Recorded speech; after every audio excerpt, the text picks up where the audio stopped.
और देश की राजधानी दिल्ली में कोरोना से हालात बेकाबू हैं। मध्य प्रदेश की राजधानी भी उसी राह पर चलती दिखाई दे रही है, लेकिन सरकार और प्रशासन के दावे कुछ अलग है।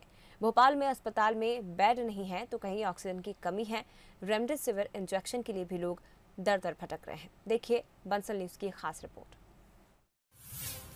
दिल्ली की राह पर भोपाल, लगातार बिगड़ रहे हालात, ऑक्सीजन की कमी से हाँफते मरीज, बेड के लिए परेशान होते परिजन।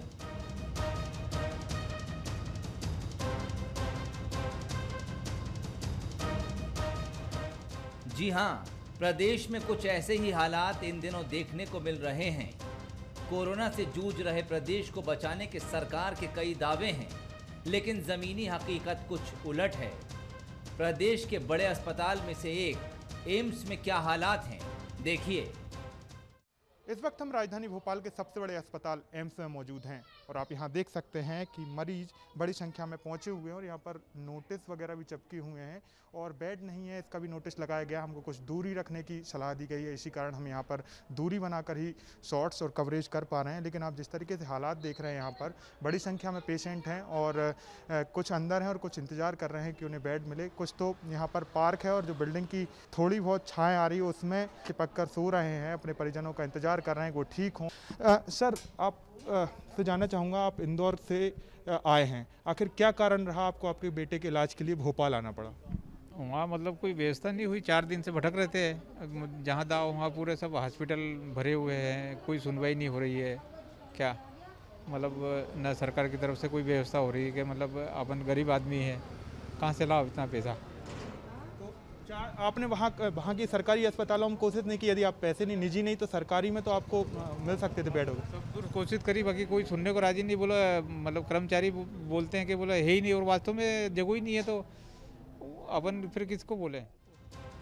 अस्पताल में कुछ ही दूरी पर हमारी टीम आगे बढ़ी तो एक एम्बुलेंस नजर आई, जिसमें मरीज के परिजन से बात की तो पता चला कि सीहोर में इलाज न मिल पाने के चलते घंटों का सफर तय कर ये भोपाल पहुंचे हैं।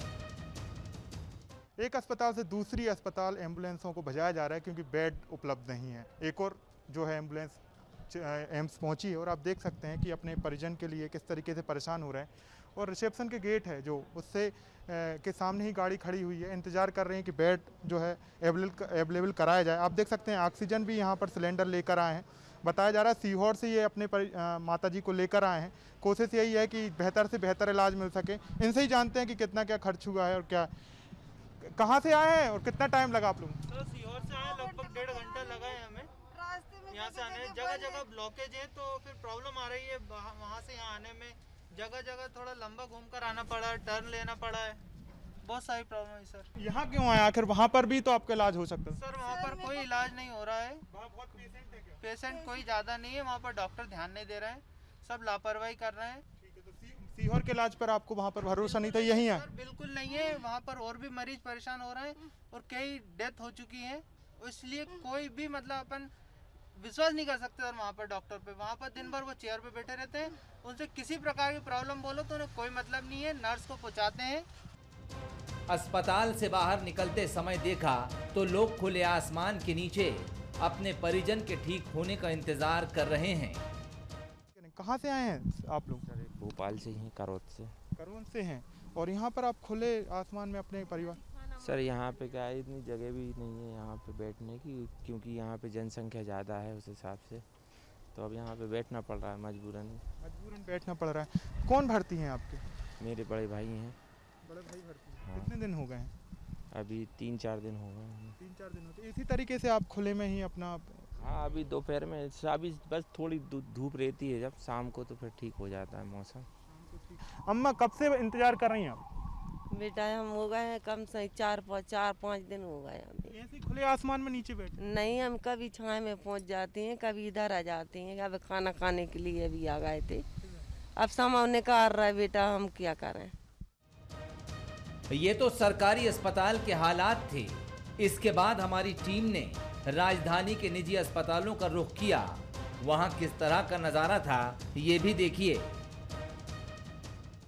अस्पताल निजी हो या सरकारी, नज़ारा एक ही है। यहाँ पर भी आप देख सकते हैं, मैं एक निजी अस्पताल में हूँ और आप खुद नज़ारा देख सकते हैं। करीब आधे घंटे का समय हो चुका है और अस्पताल के गेट के बाहर पेशेंट को एम्बुलेंस में रखा गया है और कोशिश यही है कि जल्द से जल्द भर्ती किया जा सके। हालांकि अब टीम आ गई है अस्पताल की और लेने के लिए, लेकिन नज़ारा वही है कि घंटों या फिर और ज़्यादा समय इंतज़ार करना पड़ता है पेशेंट को कि उन्हें बेड मिल सके। यहाँ कुछ लोग हमारी टीम को हाथ में पर्चे लिए मिले जो रेमडेसिविर इंजेक्शन के लिए यहाँ वहाँ भटकने को मजबूर थे। हवा में बातें करना आसान है, लेकिन ज़मीनी हकीकत कुछ और है। नज़ारा दिखाना चाहूँगा, खुद ही देख सकते हैं कि हाथों में जो है पर्चे रखे हुए हैं लोग रेमडेसिविर इंजेक्शन के लिए बड़ी संख्या में।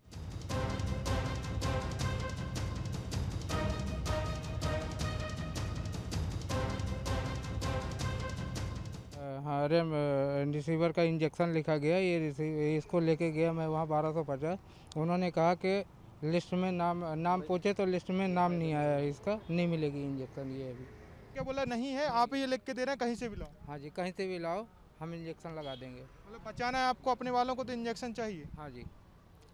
तो फिर आप क्या करेंगे? नहीं मिल रहा है तो फिर क्या है? सर अब क्या करेंगे, हो भी आया वहाँ, उन लोगों ने, उनका कहना ये है कि लिस्ट में नाम पूछते हैं तो लिस्ट में नाम भी नहीं है, यहाँ एंट्री भी नहीं कर रहे हैं उस पर। देखा आपने, हालात ये हैं कि इंजेक्शन लिख कर दे दिया है, बता नहीं गया कहाँ मिलेगा। बोले जहाँ से भी लाना है सिर्फ फोड़िए, चोरी करिए, ब्लैक मार्केट से लाइए, कहीं से भी लाइए, लेकिन इंजेक्शन ला के दीजिए कि यदि आपको आपके परिजन को बचाना है तो इंजेक्शन ला कर दीजिए। दूसरी ओर जिन कोरोना मरीजों को अस्पताल में बेड मिल चुका है, उनके परिजन को ऑक्सीजन के लिए अब भी जूझना पड़ रहा है।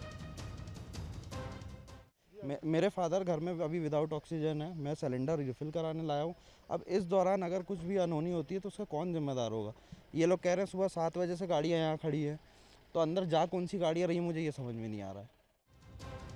इन तमाम चिंताओं से उलट प्रशासन का अपना दावा है कि ऑक्सीजन की कोई कमी नहीं है, जरूरत के हिसाब से सही डिस्ट्रीब्यूशन किया जा रहा है।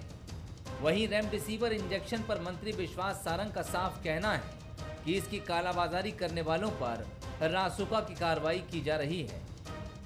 सर, ऑक्सीजन की लगातार कमी बनी हुई है, निजी अस्पताल लगातार मांग कर रहे हैं, तो उसके लिए क्या कुछ इंतजाम किए जा रहे हैं? देखिए, ऐसा नहीं है। मैं आपको स्पष्ट भी करना चाहूँगा और क्लैरिटी देना चाहूँगा कि ऑक्सीजन की कमी बिल्कुल नहीं है।